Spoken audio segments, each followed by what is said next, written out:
Welcome everyone. In today's video I will be discussing the Esoteric Shrines, Cymatic temples of Great Tartaria. From around 342 BC, the newly formed communities of Tartarian Aryans would learn to perfect their usage of sound healing, geomagnetic frequencies and telluric electricity. Much of this advanced technology which the Tartarian Aryans utilised had been inherited from Hyperborea and included the manufacturing of anti-gravity mechanisms, telluric electricity capacitors, massive airships, cymatic temples and healing facilities, which were the fundamental elements to the Tartarians. By continually accessing the boundless atmospheric electrical currents of planet Earth, the vast communities of Tartarian Aryans were able to harness electrical currents by using conductive metals like aluminium, iron and copper. Hence, the founders of Great Tartaria were essentially Hyperborean Aryans that continued to develop a newer kind of civilization. The original location of Great Tartaria was northern Russia and other areas in northern Asia. However, over many generations, the Tartarian empires began to influence the populations of North America, Latin America and mainland Europe, where highly ornate and exquisite looking buildings were constructed, which could then serve as cymatic temples of vibrational healing. By constructing towns and cities where the architectural designs could then absorb the boundless telluric electricity of the atmosphere, ensured the Tartarian Aryans could then establish their golden empire. For the Tartarian Aryans, such telluric electricity based lifestyle was truly a form of heaven on earth, and of course meant the Tartarian Aryans could progressively create the golden empire. The resourceful Tartarian Aryans used directed cymatic patterns of condensed sound waves to construct their ornate buildings. Because of how advanced the occult technology of the Tartarians was, they were able to project sound waves to suspend large objects in mid-air and then steer the construction materials into position. Once the telluric capacitors had stored huge amounts of electricity, the vibrations of the electricity were then used to form pressurized sound waves which caused objects to float in the airspace. Hence, certain anti-gravity mechanisms were manufactured by the Tartarian Aryans to fully harness the cymatic patterns of the sound waves which continually resonated from the buildings which had already been constructed in Great Tartaria. Every aspect of the scientific endeavours truly made that civilization the Astra Corelliegla, or the Noble Kingdom, which to many individuals across planet Earth became known as Arista Sasra, or Noble Empire. With concise efficiency, the Tartarian Aryans would ensure that segments of geopolymer concrete steel framework and moulded brickwork panels were positioned at certain points with the cymatic patterns of the sound waves, and therefore counteracted localized gravity. Additionally, massive airships and condensed beams of telluric electricity were used for construction purposes. Every single building was constructed with various admixtures of geopolymer concrete, which became firmer and stronger over many years. The buildings of Great Tartaria were surmounted by bright domes and metal needles that directed the telluric electricity from the atmosphere. The civilization of Great Tartaria was widely associated with quicksilver or mercury. That was a substance which distributed free atmospheric electricity to everyone. Its tower and railway stations are still in operation. Unfortunately, the occult technology of boundless telluric electricity from the atmosphere was destroyed, and the schematic diagrams, assemblage instructions and technical drawings which had been used to manufacture the different kinds of occult technology were confiscated and suppressed.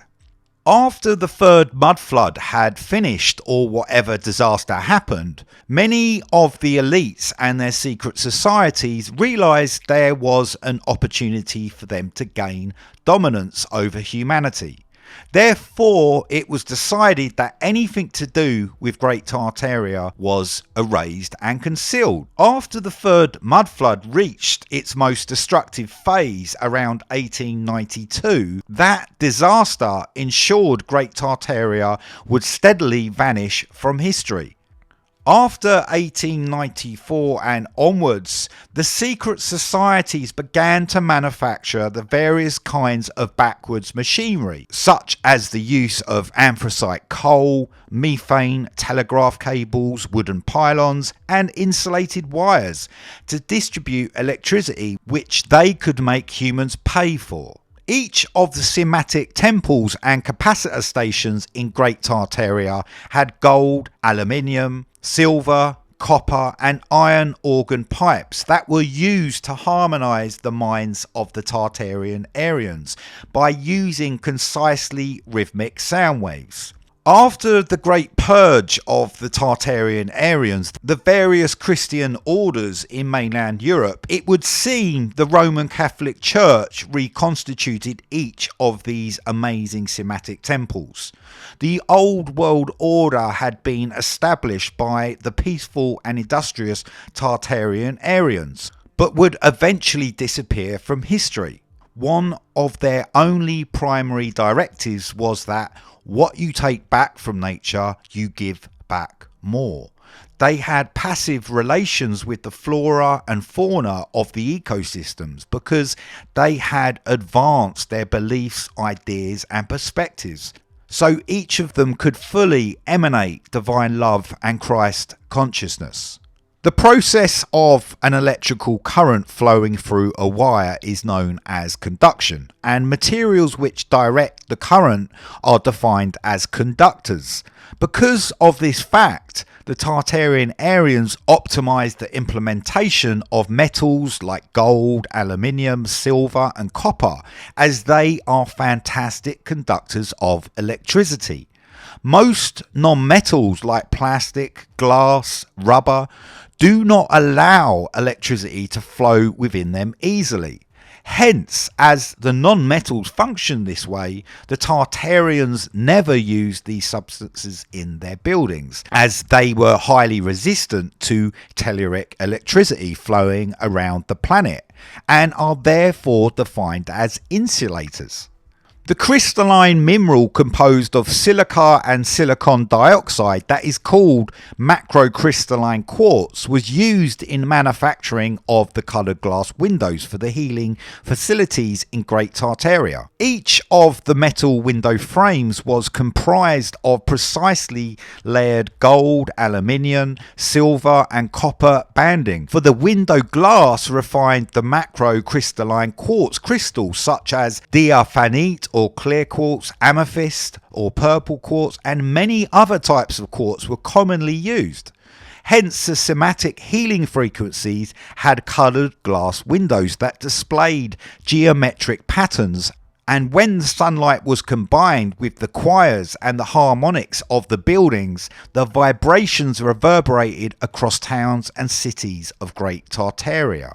So by the Tartarian Aryans consistently focusing on achieving Christ consciousness, they were always developing their collective alignment with universal law. Every single interplanetary and interstellar civilization has the ability to achieve Christ consciousness, which then forms an entirely complete resonance with the divine love of the universal creator. The geometric star forts seem to have been designed to create a microdome that protected the inhabitants and resonated harmony, interlacing the sound waves in the airspace over the star forts. The atoms and molecules of the airspace are completely ionized and thus highly excited, which caused an intense glow to appear over the cities of Great Tartaria.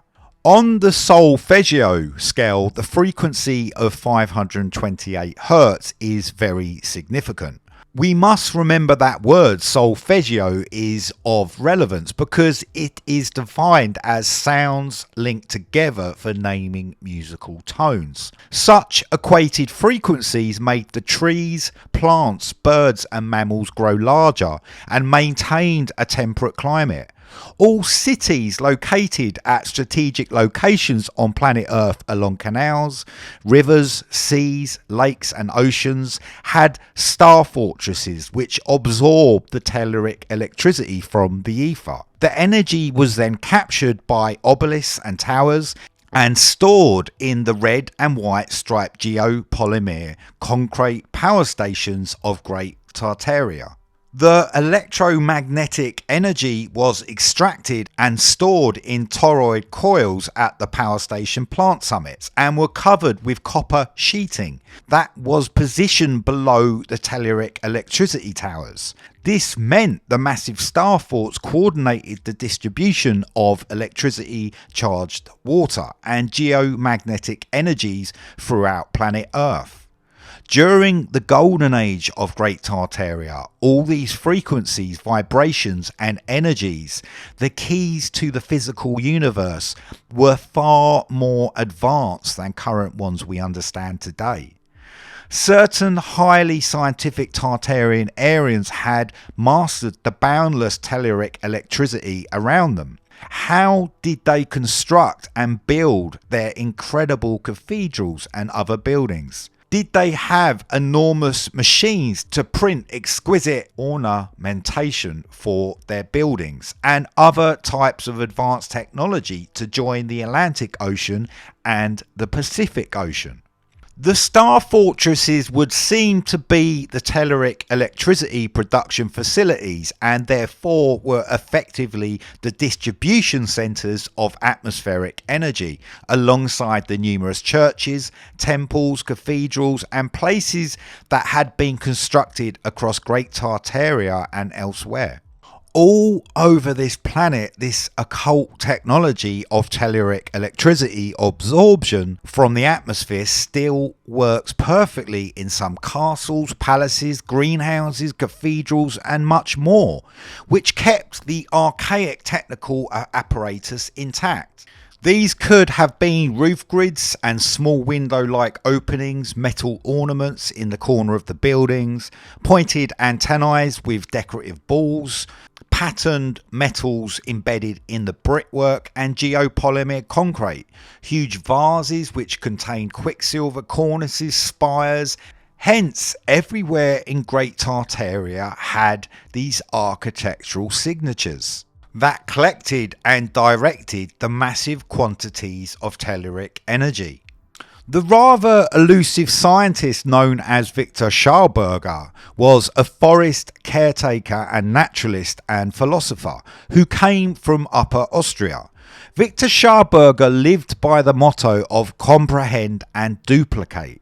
Schauberger discerned that dualistic forms of motion occur in Mother Nature, which are outward motion and inward motion. The outward motion is expansive and destructive. It generates heat, pressure, and can even cause biological death. However, the inward motion displays implosive traits which can be perceived in water that produces coolness, suction, potent vortices and medical benefits. The metallic Fliegenscheiben or flying disc known as the repulsin was invented by Victor Schauberger on the 2nd of March 1940 and then patented 2 days later on the 4th of March 1940 in Vienna, Central Austria. The basic designs for the repulsin are from April 1935, whilst Victor was trying to complete the Cymatic. On page 17 of the Implosion magazine, number 83, Victor Schauberger mentioned the following words on the 24th of August 1951, but published 7 years later in 1958. I can generate suctional force which act indirectly and are entirely undetectable. No current of air can be noticed. only an almost imperceptible cooling, as occurs when air is sucked in strongly with the back of the hand held in front of the mouth. It is therefore incorrect to say that I have copied the cyclones and typhoons of the tropics. The famous scientist, author and metaphysician known as Edward Lee Skalnin was another individual who discovered how to use anti-gravity techniques. Although Edward was born in northeastern Latvia, he actually moved to Florida in the United States on the 7th of April 1912. Edward Lee Skalnin became fascinated with the theories of electricity, magnetism and the physical body. He apparently constructed the megalithic building known as the Coral Castle in southeastern Florida with acoustic levitation techniques from the 27th of February 1923 until its completion in 1951. No sounds were ever heard by local residents during the entire duration of the construction phases, and no resident ever managed to observe Edward Lee Skalnin actually physically assembling Coral Castle. From learning more about the profound scientific inventions of Victor Schauberger and the levitation techniques of Edward Lee Skalnin, it becomes rather obvious that much of what these scientists had been researching and developing corresponded with the occult technology from Great Tartaria. Once the third mudflood began in 1892, it largely destroyed the remnants of Great Tartaria, and then by 1894 everything had geographically changed on the planet. Most of humanity actually exists within a virtual reality, where true history is ignored and concealed. Only the false narratives of the elites and their secret societies is taught in facts in schools, colleges and universities. Every kind of fantasy has become a replacement truth, as the controllers and manipulators need to keep human consciousness persistently deceived. Alongside this, actual historical timelines have been temporarily extended backwards into the remote past, so any realistic historical perspectives have been suppressed and erased. Even though so much censorship has occurred, most of humanity will eventually relearn to use these kinds of spiritually based devices and mechanisms to help with the vibrational restoration of planet Earth. Thank you for watching, everyone. Please subscribe if you haven't already, and I will see you next week.